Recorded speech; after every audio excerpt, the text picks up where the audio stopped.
Bom dia, boa tarde, boa noite. Eu me chamo Ana Paula, para quem não me conhece, hoje é dia 8 de fevereiro de 2016. Amados, 2 Crônicas, capítulo 7, tem um texto que muitas igrejas usam como um hino, uma lei, usam como se fosse uma base de vida. E hoje eu quero estudar esse texto para que o povo que escuta essa palavra aqui hoje, nessa língua, que me entenda que a Bíblia, para você falar uma coisa, você tem que pegar o contexto bíblico. Nós não podemos, amados, pegar uma promessa na Bíblia e colocar ela para nós no tempo errado. O meu povo perece porque lhe falta conhecimento. Nós não podemos nos iludir com certas coisas que são ditas por aí, enquanto a gente não olha o tempo. É como se eu tivesse para viajar. Eu sei que eu vou viajar. Alguém fala, olha, eu vou levar ela embora. E eu sei que eu vou viajar. Aí vem alguém para mim e fala assim, olha, Ana, se você parar agora, tudo que você está fazendo, ir lá arrumar o seu guarda-roupa, colocar ele no lugar, você vai ver que daqui a pouco alguém vai te comprar roupas novas, vai te trazer de presente um monte de coisa nova. Mas eu sei que eu estou para viajar. Eu sei que não é tempo de arrumar o guarda-roupa, mas sim de arrumar a minha mala e estar em prontidão, em vigilância para partir. Quando virdes todas estas coisas, erguei as vossas cabeças, porque a vossa redenção se aproxima. Mas não, eu em vez de preparar a mala, vou arrumar o guarda-roupa. Aí vem o meu transporte para me levar embora, não me encontra pronta, não me encontra no local, se vai e eu fico. Desculpa meus exemplos meio assim que eu falo, mas é só para entender que contexto bíblico é a base, é o nosso farol, é a luz para você saber se certa promessa, se certa profecia, se certo texto é cabível, vale para você, para nós, para a nação naquele momento ou não. Crônicas, 2 Crônicas, capítulo 7. O título é a Aliança do Senhor com Salomão. Aliança do Senhor com Salomão. Assim, Salomão acabou a casa do Senhor e a casa do rei. Basicamente, Salomão, ele fez o primeiro templo para o Senhor. Rei Davi desejou muito fazer uma casa para Deus. Só que Deus fala para Davi, não, Davi, você tem muito sangue nas suas mãos e você não vai fazer o templo, a casa para mim. Mas o seu filho, o rei, o seu sucessor, fará uma casa para mim. E Davi, sabendo que ele não podia construir o templo para o Senhor, ele então amontoa muito material, amontoa madeiras preciosas, né, madeiras de primeira linha, amontoa pedras preciosas, amontoa ouro, enfim, tudo que ele podia. Ele encheu celeiros e celeiros e celeiros de material para construir o templo, entrega para Salomão. Salomão também consegue providenciar mais material ainda, e Salomão, na sua inteligência, que Deus deu a ele sabedoria, porque quando ele pega o reino, a primeira oração que ele faz a Deus é: dá-me sabedoria para governar este povo. Prestem atenção, Salomão pede sabedoria para governar o povo. E Deus ficou muito feliz com o pedido dele, disse até, você poderia ter pedido riqueza, você poderia ter pedido glória, você poderia ter pedido poder, mas você pediu sabedoria para lidar com o meu povo. Porque o povo, aquele povo, o povo judeu, vamos dizer assim, os judeus, era o povo precioso do Senhor, era o povo eleito do Senhor, era a nação que os judeus era o Senhor, e até hoje Israel é a nação que os judeus é o Senhor. Então Deus, ele é muito apaixonado com esse povo, é um povo que Deus escolhe, não se sabe por que Deus o escolheu e basta. Então Deus gostou, né, do pedido de Salomão, e além de dar para ele essa sabedoria que ele pede, Deus deu a ele poder, Deus deu a ele glória, Deus deu a ele honra, Deus deu a ele um reino seguro. E assim, Deus faz inclusive uma aliança com Salomão, que está lá em 2 Crônicas, capítulo 7, do versículo 11 em diante. Então vamos ler todo o texto, e aí então, no final desse estudo, eu quero que os irmãos avaliem por si só. Vale nos nossos dias essa promessa que Deus fez para Salomão, em que muitas igrejas evangélicas no Brasil têm levantado como clamor? Assim Salomão acabou a casa do Senhor e a casa do rei. Tudo quanto Salomão intentou fazer na casa do Senhor e na sua casa, prosperamente o efetuou. Deu tudo certo, ficou muito lindo. De noite apareceu o Senhor a Salomão e lhe disse: ouvi a tua oração e escolhi para mim este lugar para a casa do sacrifício. Este lugar, vamos prestar atenção. Salomão faz uma oração, Deus escuta essa oração e escolhe aquele lugar para a casa do sacrifício. E aí continua: Salomão, se eu encerrar os céus de modo que não haja chuva, ou se ordenar aos gafanhotos que consumam a terra, ou se enviar a peste entre o meu povo, se o meu povo, que se chama pelo meu nome, se humilhar e orar e me buscar e se converter dos seus maus caminhos, então eu ouvirei dos céus, perdoarei os seus pecados e sararei a sua terra. Estarão abertos os meus olhos e atentos os meus ouvidos à oração que se fizer neste lugar. Porque escolhi e santifiquei esta casa, para que nela esteja o meu nome perpetuamente nela. Estarão fixos os meus olhos e o meu coração todos os dias. Quanto a ti, Salomão, se andares diante de mim, como andou Davi teu pai, e fizeres segundo tudo o que te ordenei, e guardares os meus estatutos, e os meus juízos. Também confirmarei o trono do teu reino, segundo a aliança que fiz com Davi teu pai, dizendo: não te faltará sucessor que domine em Israel. Porém, se vós vos desviardes e deixardes os meus estatutos e os meus mandamentos que vos prescrevi, e fordes e servirdes a outros deuses e os adorares, então vos arrancarei da minha terra que vos dei, e esta casa que santifiquei ao meu nome lançarei longe da minha presença e a tornarei em provérbio e motejo entre todos os povos. Desta casa agora tão exaltada, todo aquele que por ela passar, pasmará e dirá: por que procedeu o Senhor assim para com esta terra e esta casa? Responder-se-á-lhe: porque deixaram o Senhor, o Deus de seus pais, que os tirou da terra do Egito, e se apegaram a outros deuses e os adoraram e os serviram, por isso trouxe sobre eles este mal. Meus irmãos, lendo esse capítulo aqui, 7, do versículo 11 até o versículo 22, você vê referências claríssimas com a nação de Israel. Ana, mas o Velho Testamento basicamente é todo para a nação de Israel. Não. Porque se você ler, por exemplo, o livro dos profetas, se você ler, por exemplo, o livro de Daniel, quando ele começa a ter os sonhos, quando ele começa a ver sobre os últimos dias, e Deus até fala: cele as palavras desse livro.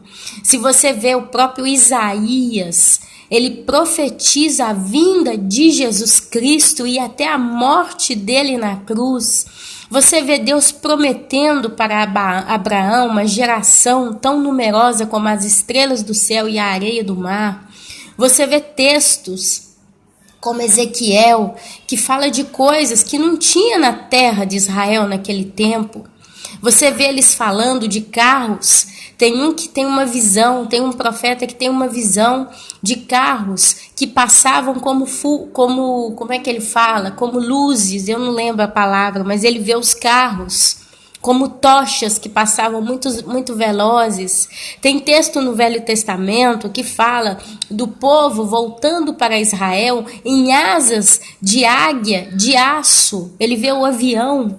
Então, tem vários textos, vários textos que eles são proféticos. E tudo que eu, Ana Paula, entendo como profético, ele descreve tempos que naquele momento ainda não estavam ocorrendo.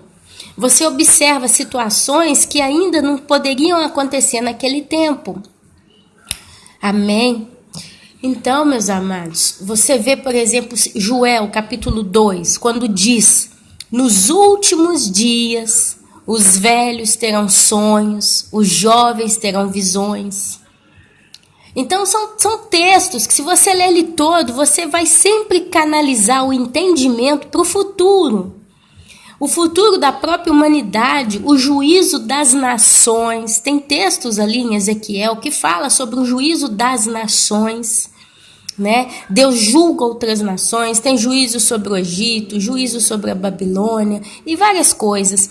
Mas aqui você vê claramente Deus fazendo uma aliança com o rei Salomão. E ele fala: se o meu povo se humilhar, o povo que se chama pelo meu nome, se humilhar e orar e me buscar e se converter dos seus maus caminhos, então eu ouvirei dos céus, perdoarei os seus pecados e sararei a sua terra. Meus irmãos, aí tem irmão que vira para mim e fala: Ana, mas Deus é o mesmo. Nós também somos povos de Deus. E Deus, ele honra nós como ele honrou o povo de Israel. Porque se nós somos ditos o povo de Deus pela herança através de Jesus Cristo na cruz, automaticamente, se nós humilharmos, se nós nos convertermos dos nossos maus caminhos e por aí vai, o Senhor vai ouvir dos céus a nossa oração e vai sarar a nossa terra. E Ana, isso já aconteceu, Ana. Tem casos de coisa que Deus restaurou na nossa terra. Irmãos, eu acredito que a vida na Terra, ela está caminhando dentro de um ciclo vital de tempo. E essa promessa aqui parece uma coisa, assim, ela seria perfeita se o povo de Israel obedecesse a Deus. É como se eu pegasse um filho meu pequeno e falasse: filho, se você obedecer a sua mãe, se você seguir aquilo que a tua mãe te ensina, se você procurar ser uma pessoa honesta, não falar mentira, tudo vai dar certo para você. Você vai sempre de vento em popa. E eu, como sua mãe, vou estar sempre cuidando de você e te enchendo de dons e de bens. Mas se você começar a ser rebelde, começar a pisar na bola, eu vou acabar me afastando de você, não vou poder te dar tanta coisa. Sabe? E eu vejo, existe o contexto das coisas, o tempo em que nós vivemos. Tem um irmão que me perguntou: irmã Ana, tem um pastor que ele leu uma carta, e essa carta já está girando aí, tá girando muito, porque por ser um pastor de uma igreja muito famosa, rapidinho tudo que eles falam circula, né?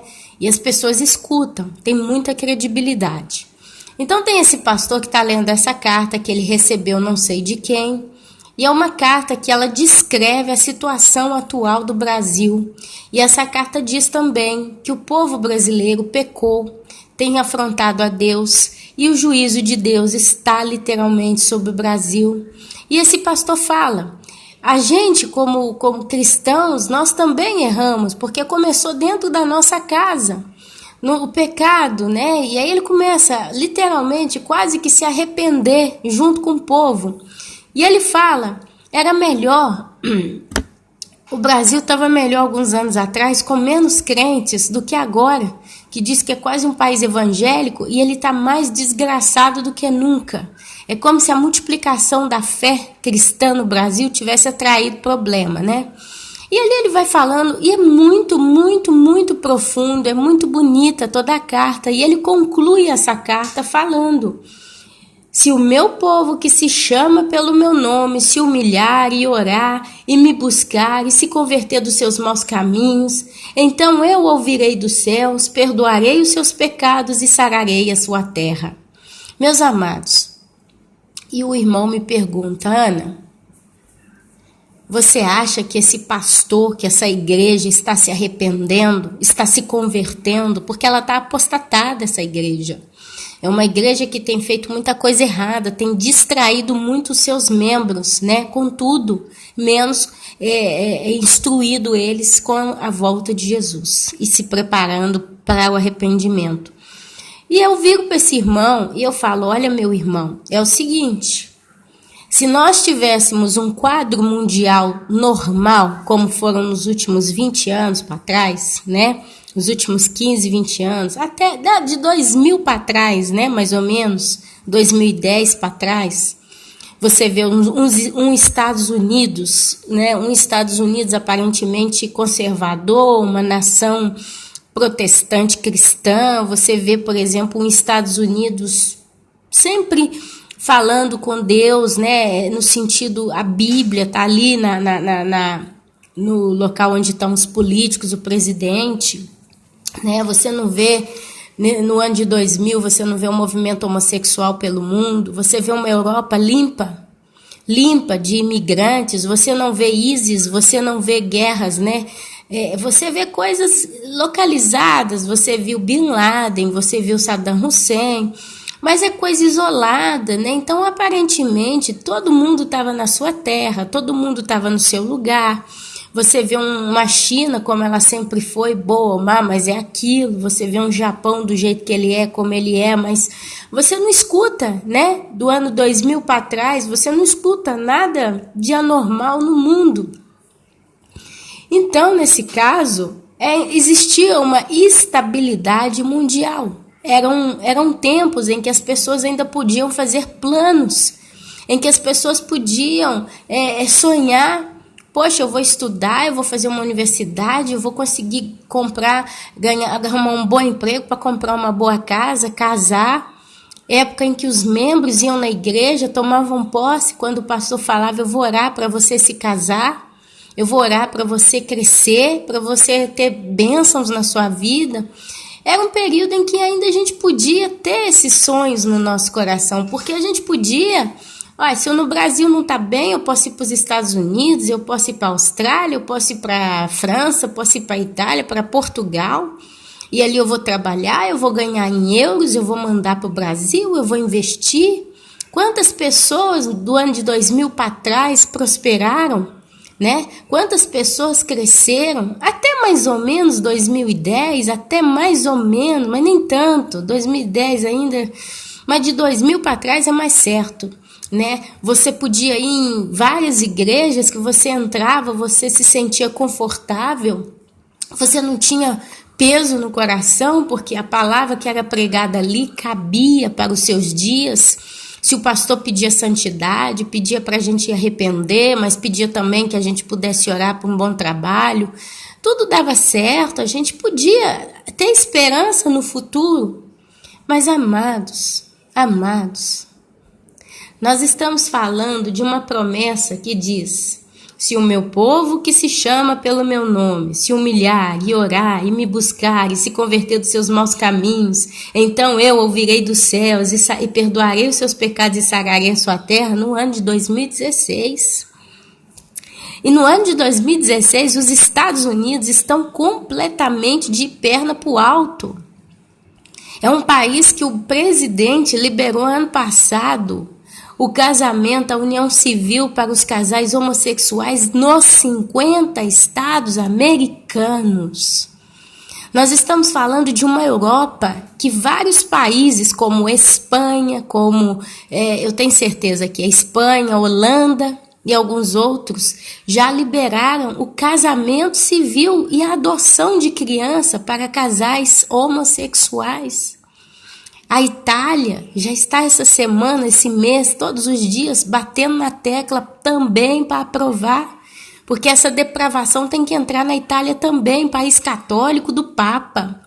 Nós estamos falando de uma Europa completamente destruída na sua raça original, porque entraram os imigrantes muçulmanos, pessoas de cultura completamente diferente das nossas. Homens que veem mulheres como objetos, como coisas sem valor.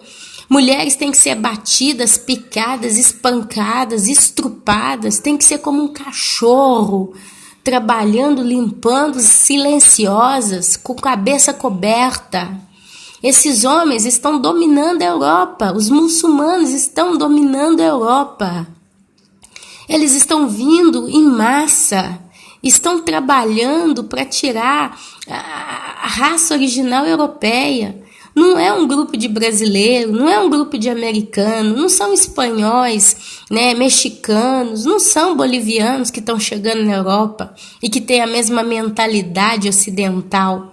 Mas nós estamos falando de uma miscigenação de raça oriental com a ocidental, costumes e valores completamente diversos dos nossos. E isso gera uma depravação, uma quebra total na cultura europeia. Sem dizer que quando eles entram, eles geram gastos para a Europa, gastos extras para uma Europa que já está em crise econômica. Nós estamos falando um período em que o Japão todo dia está sofrendo o juízo de Deus, em que a China, para você caminhar nas ruas da China, você tem que usar máscara, de tanta poluição em cidades como Pequim, que você não consegue visualizar o ponto que eles colocaram um painel eletrônico em praças, replicando o nascer do sol, porque o negócio lá está tão pesado que você não vê o céu. Estamos falando de tempos em que a África praticamente passou por uma das piores crises de praga, chamada ébola. Nós estamos falando de tempos em que tem tido terremotos terríveis em vários lugares do planeta. Nós estamos falando de tempos em que nunca teve uma migração maciça de judeus de volta para a terra de Israel. Nós estamos falando de um planeta totalmente doente, incluindo nele o Brasil. Então, nós não temos hoje como falar se o meu povo, que se chama pelo meu nome, se humilhar e orar e me buscar e se converter dos seus maus caminhos, e então eu ouvirei dos céus, perdoarei os seus pecados e sararei a sua terra. Amados, venham comigo em 1 Reis, capítulo 11. Isso aqui passa o reino de Salomão. Deus dá essa promessa para ele, tudo mais acontece. E você lendo 1 Reis, você vai ver a história do rei Salomão. E aí quando você chega lá no capítulo 11, olha só o que acontece. Ora, além da filha de Faraó, amou Salomão muitas mulheres estrangeiras, moabitas, amonitas, edomitas, sidônias e etéias, mulheres das nações de que havia o Senhor dito aos filhos de Israel: não caseis com elas, nem casem elas convosco, pois vos perverteriam o coração, para seguirdes os seus deuses. A estas se apegou Salomão pelo amor. Tinha 700 mulheres, princesas e 300 concubinas, e suas mulheres lhe perverteram o coração. Sendo já velho, suas mulheres lhe perverteram o coração para seguir outros deuses, e o seu coração não era de todo fiel para com o Senhor, seu Deus, como for o de Davi, seu pai. Salomão seguiu a Astarote, deusa dos sidônios, e a Milcom, abominação dos amonitas. Assim fez Salomão o que era mal perante o Senhor, e não perseverou em seguir o Senhor, como Davi, seu pai. Nesse tempo, edificou Salomão um santuário a Quemos, abominação de Moabe, sobre o monte fronteiro a Jerusalém, e a Moloque, abominação dos filhos de Amon. Moloque era um deus que exigia sacrifício de crianças. Eles pegavam um bebezinho novo, uma criancinha pequenininha, novinha, linda, fofinha, a coisinha mais gostosa do mundo, colocavam dentro de um touro. Esse touro, ele era de metal, eu não sei qual metal, se era de bronze, se era de ferro. E ali eles punham ele dentro da barriga desse touro, desse boi.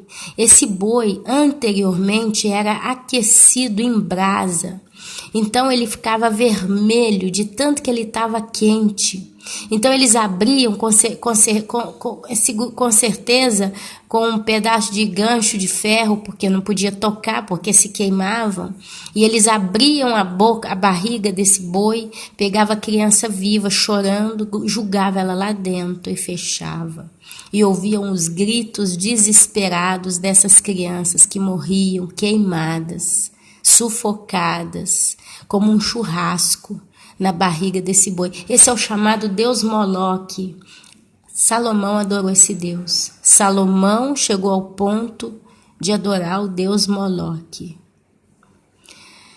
A abominação dos filhos de Amon. Assim fez para com todas as suas mulheres estrangeiras, as quais queimavam incenso e sacrificavam aos seus deuses. Amados, se a gente for pegar 1 Crônicas lá, aquilo que a gente acabou de ler, se o meu povo que se humilhar e não sei o que, não sei o que, não sei o que. A gente pega aqui um exemplo, um espelho de Salomão se casando com 1000 mulheres. Ele no final ele arrumou 1000 mulheres. E se a gente vai lá em Apocalipse, lá na frente, toda vez que a gente vê mulher, mulher, mulher, a gente associa a igreja, sinônimo de igreja no livro de Apocalipse. A palavra mulher é sinônimo da igreja. Tem a mulher prostituta e tem a mulher santa, a mulher fiel. Então tem a igreja prostituta e tem a igreja fiel. Se você vai lá em Mateus, capítulo acho que 25 ou 24, você vai ver a parábola das 10 virgens. E 5 delas entram para as bodas com o noivo, se casam. São mulheres. Então está referindo-se a mulheres, 5 prudentes e 5 virgens. Salomão, ele pede sabedoria a Deus. De repente Salomão se casa com mulheres de todas as culturas, de todas as terras, de todos os povos que o próprio Deus tinha proibido. E Deus, quando proíbe, ele fala, porque se vocês se misturarem com estes povos, vocês vão entrar na idolatria deles, vocês vão seguir os costumes deles, abomináveis a mim. Então a promessa de bênção e maldição estava sobre o povo judeu, o povo de Israel aqui nesse caso. Mas ele espelha a prostituição da igreja de Cristo também. Porque hoje, esse pastor que está lendo essa carta aí por todo lado, e está lendo e está tendo milhões de visualização, porque é um pastor que é conhecido, esse pastor tem permitido a sua igreja entrar, de certo modo, no ecumenismo. A filha dele, outro dia, cantou com um padre, na televisão, na Rede Globo. Cantou com um padre. A filha dele canta com cantoras gospels satânicas. E ele fala que a igreja está vivendo um tempo de idolatria aos cantores. Amados, a ira de Deus contra Salomão. 1 Reis, capítulo 7, versículo 9 em diante. Não, capítulo 11, versículo 9 em diante. Pelo que o Senhor se indignou contra Salomão, pois desviaram o seu coração do Senhor, Deus de Israel, que 2 vezes lhe aparecera. E acerca disso, lhe tinha ordenado que não seguisse a outros deuses. Ele, porém, não guardou o que o Senhor lhe ordenara.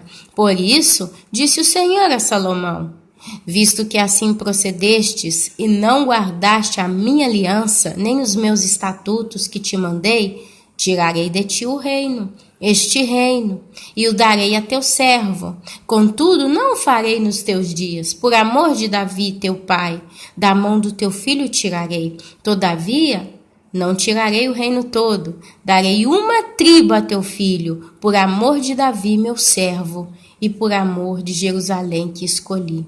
O que acontece, meus amados, para resumir a história? Das 12 tribos de Israel, somente Judá, de certo modo, escapa. Se mantém quase que até o final, mas nos caminhos do Senhor. E foi, e dali vem Jesus. A Bíblia chama Jesus de o leão da tribo de Judá, por promessa a Davi, pai de Salomão. Porque Davi, por mais que ele pecou, e Davi adulterou, Davi assassinou, tinha que ser apedrejado pelos pecados que ele cometeu, mas Deus o perdoou, teve misericórdia dele, ele se arrependeu verdadeiramente. E Davi mais temeu a Deus, mais amou a Deus do que pecou. Davi nunca chegou a se casar com 1000 mulheres e a se misturar com outros povos. Davi pecou de um modo mais carnal, pessoal. Ele cobiçou a mulher de um dos seus servos, dos seus soldados, Batseba. E aí ele mata o marido dela porque quando ele vê que o marido dela não queria voltar e deitar-se com a sua esposa porque ela podia ficar grávida, né? Ou ele sabia que ela estava grávida, não sei, não lembro da história. Ele renegou porque era fiel, né, ao seu esquadrão, ao seu batalhão. Então Davi manda matar. Manda ele para frente de batalha, para um lugar na guerra que não tinha como sobreviver, e ele morre. E aí Davi casa com a mulher, ele casa com essa mulher, o filho deles nasce, morre. Davi põe-se em luto, em pranto, chora.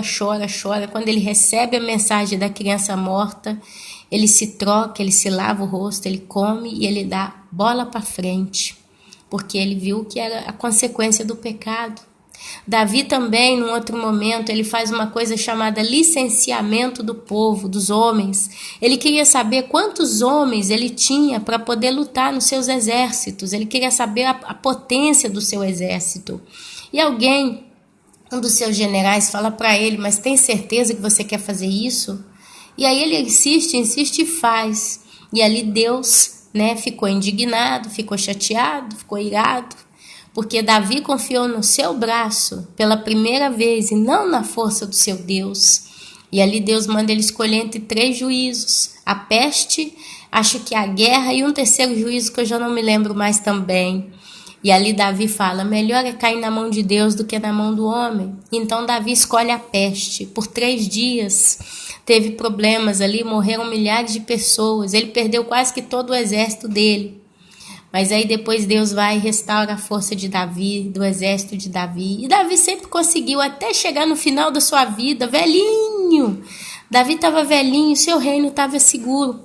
Porque no final Deus deu um reino de paz para Davi. Nos últimos dias o reino de Israel ficou em paz, porque Davi se arrependeu, Davi se acalmou, Davi ele teve esses desencontros com Deus, se arrependeu, ele reconheceu essas coisas e Deus o abençoou. Salomão ele aprontou mesmo. Salomão ele entrou com outros deuses, coisa que Davi nunca fez. Davi nem pensamento se ajuntou com as idolatrias ou com outros povos. Pelo contrário, o pai dele, né, Davi, pai de Salomão, ele saiu matando, lutando, arrebentando com todos esses povos, como Deus dizia. Deus disse, você vai conquistar essas terras e vai matar. E ele foi matando mesmo, foi acabando, foi dissipando tudo. Já Salomão faz o contrário, ele renova a aliança com esses povos, com aqueles que ficaram, não é verdade? Então Deus se ira contra ele e divide.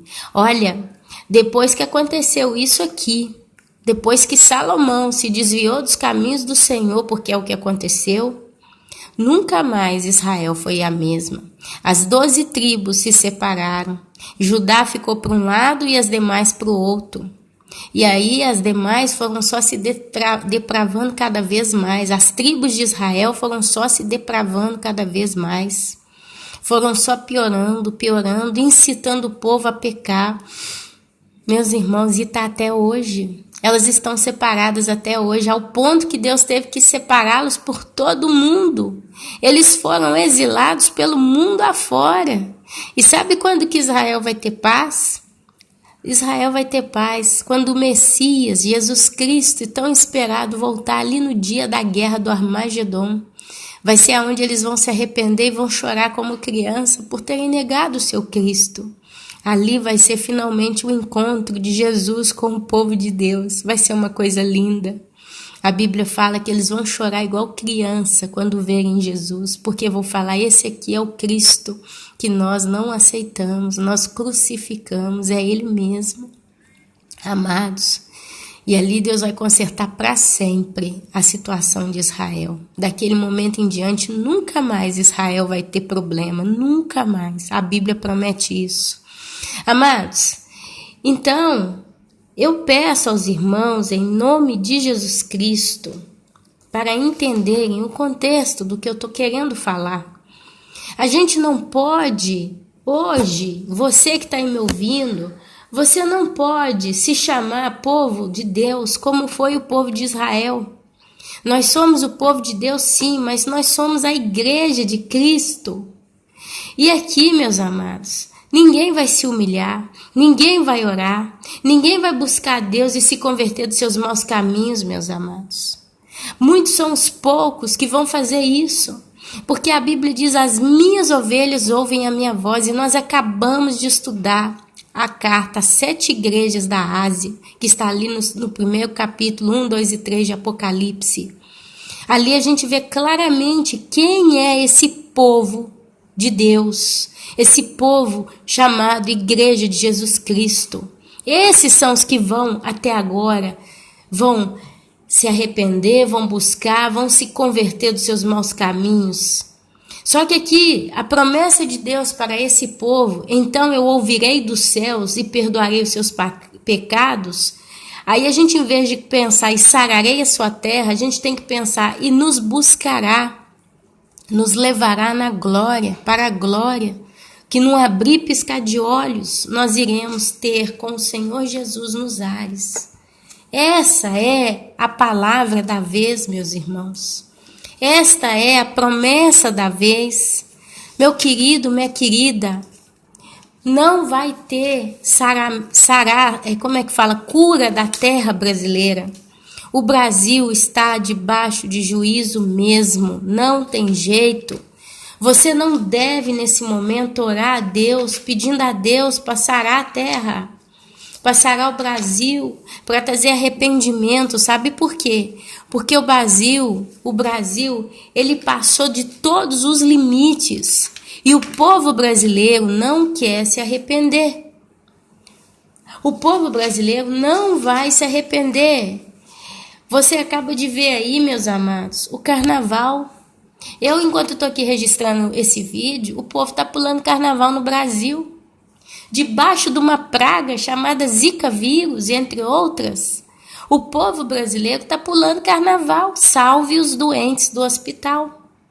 Você está vendo desfiles nas escolas de samba de mulheres nuas até então, passando com a cabeça erguida como se nada fosse. Você vê a prostituição, a roubalheira, a mentira, a macumba. E o juiz está aí. Você não vê uma nação arrependida, você não vê um povo comovido, você não vê um povo sensível. Então, amados, o que nós, povo de Deus, através da noiva de Jesus Cristo, temos que esperar é o seguinte, irmãos. Relativamente aos tempos e às épocas, não há necessidade de que eu vos escreva, pois vós mesmos estáis inteirados com precisão de que o dia do Senhor vem como ladrão de noite. Quando andarem dizendo paz e segurança, eis que lhe sobrevirá repentina destruição. Como vêm as dores de parto a que está para dar à luz, e de nenhum modo escaparão. Mas vós, irmãos, não estais em trevas, para que esse dia como ladrão vos apanhe de surpresa. Porquanto vós todos sois filhos da luz e filhos do dia.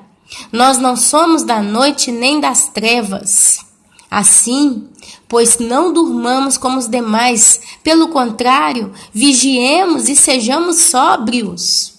Ora, Os que dormem, dormem de noite, e os que se embriagam, é de noite que se embriagam. Nós, porém, que somos do dia, sejamos sóbrios, revestindo-nos da couraça da fé e do amor, e tomando como capacete a esperança da salvação. Porque Deus não nos destinou para a ira, mas para alcançar a salvação mediante nosso Senhor Jesus Cristo, que morreu por nós para que, quer vigiemos, quer durmamos, vivamos em união com Ele. Consolai-vos, pois, uns aos outros, edificai-vos reciprocamente, como também estáis fazendo. Amados, é isso que nós temos que esperar. Desiste da terra curada. Desiste que Deus vai tirar os Zika do Brasil, que Deus vai tirar os homossexuais do Brasil. Não pense que Deus vai colocar os políticos todos cristãos no parlamento, que a Dilma vai sair, que o governo petista vai cair, que não sei o que vai acontecer. Não, deixa isso aí vai continuar piorando. Isso é só o início do inferno. Porque o Brasil pecou. Porque o mundo tem pecado profundamente contra Deus. E pelo aumento da maldade, o amor se esfriaria. Nós estamos vivendo um tempo do homem da perdição, do iníquo. Nós estamos vivendo dias em que homens, eles têm vivido o espírito do próprio anticristo na terra. Eles têm feito de tudo para destruir a população, reduzir a população, através das drogas, através das pestes, através da guerra, através da fome. É o espírito dos 4 cavalos do Apocalipse que já estão caminhando pelo planeta e deixando o seu trabalho em ação. O inferno nunca esteve tão saciado, tão abarrotado de almas como nunca. Nunca foi tanta gente para o inferno, mas ele é insaciável e está com a boca reganhada ainda mais. O cavalinho, aquele cavalo de cor de morte, que é uma espécie de um amarelo verdastro, ele tem deixado a peste por todos os lados. Ele tem trago a morte. E a Bíblia fala que esse cavalo ele vai à frente e atrás vem o Hades e o inferno recolhendo os mortos. Não fala de salvação aqui, meus amados. Você vê essas mulheres agora nos hospitais com vírus, com a consciência de que suas crianças vão nascer toda deformada. E você vê essas mulheres talvez recebendo a alta, indo para casa. Em vez delas baterem o joelho no chão e pedir a Deus perdão e se arrependerem e aceitar o Senhor Jesus Cristo como seu Senhor e Salvador, elas apertam o botãozinho da televisão e ligam a novela das 8. Tanto é uma coisa da vida. Eu sou uma pessoa sem sorte. Aconteceu comigo. Eu vou ganhar essa criança, vou criar ela, paciência. Mas enquanto isso eu preciso viver, eu não posso parar. Eu vou ver minha novela, pelo menos eu distraio um pouco. Essa é a mentalidade. Os jovens nem se fala. Estão aí, rodando de balada em balada, de droga em droga, de sexo em sexo, champanhe. As igrejas parecem cachorro no cio. As pessoas estão mais desejando se casar nos últimos dias. Meus irmãos, é o que a gente vê. As pessoas querem se casar e se dar em casamento. As pessoas simplesmente ainda estão sonhando com o futuro. Que futuro é esse, meu querido, minha querida? Mas é o que está acontecendo. A Bíblia fala que nós estamos nos últimos segundos, nos últimos momentos. Esse mundo já não tem mais nada. É questão de, não sei, talvez é questão de meses. E as pessoas estão com o coração tão apegado em se casar. Eu quero me casar. Eu preciso de uma pessoa do meu lado. Eu preciso. Amados, a gente está vendo essas coisas acontecerem. A gente ainda vê pessoas hoje sonhando em entrar na faculdade e sonhando em construir projetos grandes demais. Você vê o mundo caminhando com esse objetivo. As pessoas, elas querem crescer, elas querem viver, elas querem aproveitar a vida até o talo, porque elas dizem que a vida é uma só, então você não pode perder tempo. É isso que a gente está vendo, meus irmãos. Então, esse arrependimento, esse voltar para os seus caminhos, pedir perdão, seguir a vontade de Deus, a palavra de Deus, a lei do Senhor, ninguém vai fazer, meus irmãos. Não tem jeito. Porque o coração do homem, ele é mau e ele é amante do mundo. Então, quando um pastor sobe num púlpito e pede uma congregação inteira para bater o joelho no chão e pedir Deus para trazer arrependimento para o Brasil, para mim é a mesma coisa de jogar pérola aos porcos, porque Deus não vai ouvir essa oração, porque ela está fora de época, ela não está sendo feita num tempo justo. Nós não estamos falando no ano de 2000, em que ainda tinham tanta coisa para acontecer, que ainda existia um temor inconsciente no mundo diante das coisas de Deus, ainda existia um certo respeito, não existiam igrejas de Satanás, não existiam paradas gays, não existiam essas coisas estranhas que a gente vê por aí, ainda existia um freio. Nós estamos vivendo em tempos em colapso total da moral e do pudor. Então, o que vai vir é juízo. E sabe o que eu digo? Que venha logo. Que venha logo, que Deus venha limpar essa bagunça.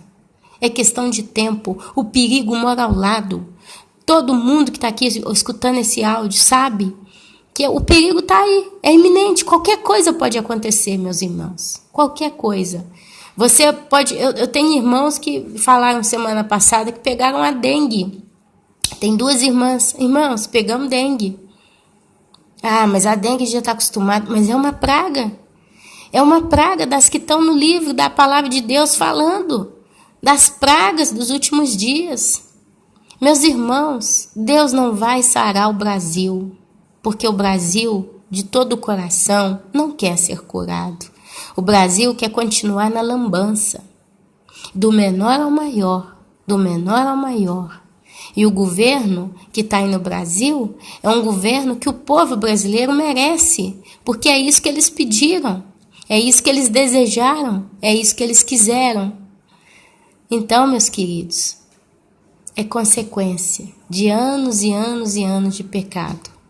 Então, como diz Paulo em 1 Tessalonicenses, mas vós, irmãos, não estáis em trevas, para que esse dia como um ladrão vos apanhe de surpresa.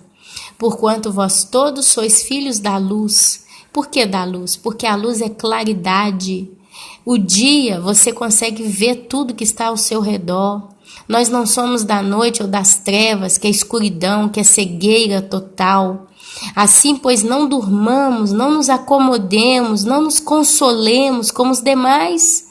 Pelo contrário, vigiemos e sejamos sóbrios, e ser sóbrio é ter consciência do tempo em que nós estamos. Ora, os que dormem, dormem de noite, ou dormem nas trevas, ou dormem no pecado, ou dormem na escuridão.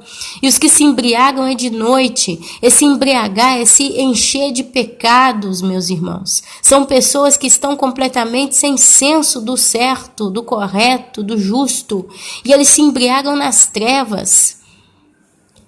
Nós, porém, que somos do dia ou da luz, sejamos sóbrios, conscientes, inteligentes, revestindo-nos da couraça da fé, porque em tempos de adversidade, a única coisa que a gente pode ter é a esperança no nosso Deus, que vai nos salvar, e do amor, e tomando como capacete a esperança da salvação.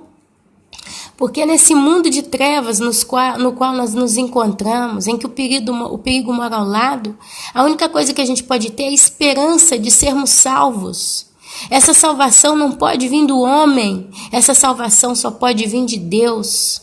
Porque Deus não nos destinou para a ira. Isso significa que o mundo está entrando no momento de ira, de treva, de juízo. E nós não somos destinados para a ira, porque Deus não nos destinou para a ira. 1 Tessalonicenses capítulo 5, versículo 9. Mas para alcançar a salvação mediante o nosso Senhor Jesus Cristo, que morreu na cruz por nós.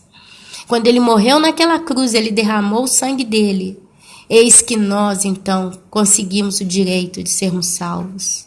Que morreu por nós para que quer vigiemos ou estejamos vivos, ou quer durmamos, porque aqueles que morrem em Cristo não são chamados de mortos por Deus, são chamados de aqueles que adormeceram em Cristo. Olha que lindo, Deus é tão carinhoso, Deus é tão zeloso pelos seus, que Ele nem nos chama de mortos, nem na morte física, mas Ele nos considera como que adormecidos.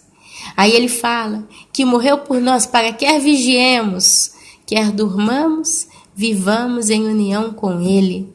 Consolai-vos, pois, uns aos outros e edificai-vos reciprocamente, como também estáis fazendo. É isso, meu amado. Essa consolação, essa edificação, ela só pode vir através da palavra de Deus. Então, quando um pastor abre a boca soltando uma balela dessa, porque no final é o que ele faz, ele está iludindo a igreja. Ele está fazendo aquele povo a continuar focando no mundo, até esperança que Deus vai sarar o Brasil, que Deus vai tirar todas essas maldições se a igreja se arrepender. Mas hoje a igreja que se arrepender de verdade, ela vai escutar só uma coisa: toque, toque, toque, toque. Eis que estou à porta e bato. Aquele que abrir a porta, eu, Jesus Cristo, entrarei e cearei com ele e ele comigo. É isso que está para acontecer. Quem se arrepender de verdade, o Senhor Jesus, o Espírito Santo, vai vir e vai te falar. Leia Mateus capítulo 24, 25. Leia Daniel, leia Ezequiel. Leia 1 Tessalonicenses capítulo 5. Veja o que está acontecendo. São tempos maus. É tempo de juízo. Eis que estou vindo sem demora. Leia as 7 cartas das igrejas ali no livro de Apocalipse. Acorda. Não é tempo de sarar a terra de ninguém, mas é tempo de vir um juízo sobre essa terra. E a única coisa que pode acontecer para você é você ser recolhido para dentro do celeiro de Deus, por um pouco de tempo, até que passe a tempestade. É tempo de separar o trigo do joio. O trigo será lançado no celeiro, será guardado, será protegido. O joio será lançado ao fogo. É tempo do pisar, do largar da ira de Deus, como diz em Apocalipse. É tempo das 5 virgens prudentes entrarem para as bodas do Cordeiro. Se você tem o Espírito Santo, se você tem o óleo extra, você vai subir para a glória no arrebatamento. Amados, prestem atenção na palavra de Deus. Tem pastor falando coisa muito bonita por aí, eu sou de acordo, eu ouvi tudo, é muito bonito que o Senhor está falando, mas não é essa a realidade em que nós estamos. A nossa realidade é algo terrível. Só para concluir, para os irmãos terem uma ideia do que está vindo por aí. A vinda que está vindo por aí. Irmãos, no que diz respeito à vinda de nosso Senhor Jesus Cristo e à nossa reunião com Ele, nós vos exortamos a que não vos demovais da vossa mente, não vos removais da vossa mente com facilidade, nem vos perturbeis, quer por espírito, quer por palavra, quer por epístola, como se procedesse de nós, supondo tenha chegado o dia do Senhor. Ninguém de nenhum modo vos engane, porque isto não acontecerá sem que primeiro venha a apostasia e seja revelado o homem da iniquidade, o filho da perdição, o qual se opõe e se levanta contra tudo o que se chama Deus ou é objeto de culto, a ponto de assentar-se no santuário de Deus, ostentando-se como se fosse o próprio Deus. Amados, não é isso que está acontecendo? Vocês não têm visto a apostasia hoje pelo mundo afora? Vocês não têm visto os pastores, os lobos, os homens da iniquidade?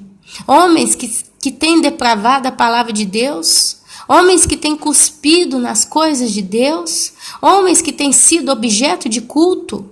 Cantores famosos, gospels, que têm sido idolatrados? Homens que têm se assentado no santuário de Deus, ostentando ser o próprio Deus. Pastores que se sentem tão poderosos, tão cheios da unção, como eles dizem, que eles se sentem o próprio Deus. Um exemplo grande disso é o Papa. Ele não tem nada a ver com a igreja, com as igrejas que estão lá no livro de Apocalipse, mas você vê ele ditando regras. Você vê em pastores como Edir Macedo se ostentando como o próprio Deus. Olha o império que eu criei, olha o poder que eu tenho, olha a influência que eu tenho. Esse templo de Deus aqui são as igrejas, são os locais de culto. E lá está o homem da iniquidade, são também as ovelhas gordas, essas ovelhas que comem as outras ovelhas. Meus amados, por causa do aumento da maldade, o amor se esfriaria. Meus amados, a Bíblia diz que Jesus não viria antes do tempo da apostasia. Mas eu vos digo uma coisa, nós já estamos no tempo da apostasia, nós já estamos no tempo do homem da iniquidade. Não vos recordais de que ainda convosco eu costumava dizer-vos estas coisas? E agora sabeis o que o detém, para que ele seja revelado somente em ocasião própria. O caráter do homem da iniquidade é a sua derrota, porque ele vai vir. Com efeito, o mistério da iniquidade já opera e aguarda somente que seja afastado aquele que agora o detém. Quem que detém o homem da iniquidade? O Espírito Santo através da igreja. Enquanto a igreja não for afastada do planeta Terra, o homem da iniquidade chamado Anticristo, que vai ser o governador dos demais iníquos, ele não vai se revelará. Mas ele, então será de fato revelado o iníquo, a quem o Senhor Jesus o matará com o sopro de sua boca e o destruirá pela manifestação da sua vinda. Ora, o aparecimento do iníquo é segundo a eficácia de Satanás, com todo o poder e sinais e prodígios da mentira, e com todo engano de injustiça aos que perecem, porque não acolheram o amor da verdade para serem salvos. As pessoas que vão perecer no tempo do anticristo não acolheram com amor a verdade para serem salvos. São os rebeldes. É por este motivo, pois, que Deus lhes manda a operação do erro, para darem crédito à mentira, a fim de serem julgados todos quantos não deram crédito à verdade. Antes, pelo contrário, deleitaram-se com a injustiça. Vocês acham que pode vir saramento, cura de terra brasileira depois de todas essas palavras? Eles se deleitaram com a injustiça. Amados, o povo gosta de fazer sexo, meus amados. O povo gosta de andar pelado. O povo gosta de fornicar. O povo gosta de casar, caçar namorar, caçar ficar. O povo gosta de ficar nos romances. O povo gosta de entrar numa igreja que é confortável. Olha, se eu sou um gay, agora eu tenho até uma igreja para mim, com uma Bíblia para mim. Quer dizer, Jesus me ama, então tá bom, eu vou lá, vou no culto, participo do culto, depois eu vou pra boate para ver o show do drag queen, tanto. O importante é o love, o amor, não é verdade? Isso é que importa. Mas que é esse amor? O que é esse amor?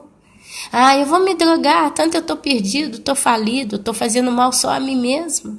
E aí você destrói uma coisa chamada templo de Deus. Porque Deus, quando ele criou o homem à sua imagem e semelhança, todo ser humano, quando Deus olha para ele, ele vê, ele deseja que esse ser humano passe a ser templo do Senhor, casa do Senhor, onde o Espírito Santo vai habitar. E aí você pega o seu corpo e entrega para Satanás através das suas próprias paixões e concupiscências. E os demônios entram e fazem festa. E Deus, quando vê você caminhando na estrada da perdição, Deus se sente muito triste, muito profundamente triste com você, porque ele vê tanto talento desperdiçado nas mãos dos demônios. Ele vê rebelião contra ele mesmo. Então, amados, vamos colocar a cabeça no lugar, vamos ter discernimento das coisas que a gente escuta, vamos tomar cuidado com os tipos de clamor que são levantados pela internet, pelas igrejas, pelas rádios, porque a gente tem que ser como crente de Bereia, para a gente ouvir determinada coisa e seguir determinado pedido de igual qualquer pastor, pode ser quem for. A gente precisa ver que se isso bate com a palavra de Deus, isso bate com os tempos em que nós vivemos, E aí sim, meu querido, minha querida, você vai e segue determinado clamor. Mas o Brasil não vai ser lavado, não vai ser curado, não vai ser resgatado, não vai melhorar, só vai piorar e vai piorar muito. Eu não quero te desanimar, porque o Senhor Deus diz que nós temos que ter o capacete da salvação, nós temos que ter a esperança da salvação em Deus, porque a tua salvação, a minha salvação, vem do céu. Vem do céu. Vem do céu. Não tem outro meio de fuga, não tem outra válvula de escape, não tem outra porta de esperança. Não adianta você fazer suas malas e mudar de país, porque todos os países estão em completo caos. Ele está se preparando para receber o seu rei, chamado Anticristo, que vai reinar por 7 anos na terra e vai fazer dessa terra aquilo que ele mais gosta, um inferno. Eu não quero ficar. E hoje eu te chamo ao arrependimento em nome de Jesus Cristo. Você que ainda está na ilusão, talvez de uma igreja que está te iludindo, está te falando mentira, está te pedindo para arrepender, para pedir Deus salvação, para pedir Deus arrependimento. O povo não vai se arrepender, não adianta. Porque Deus está buscando as pessoas individualmente, como em Ezequiel.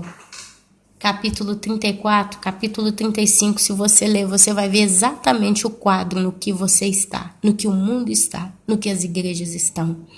E assim, amados, queridos, eu vou entregando essa palavra de hoje.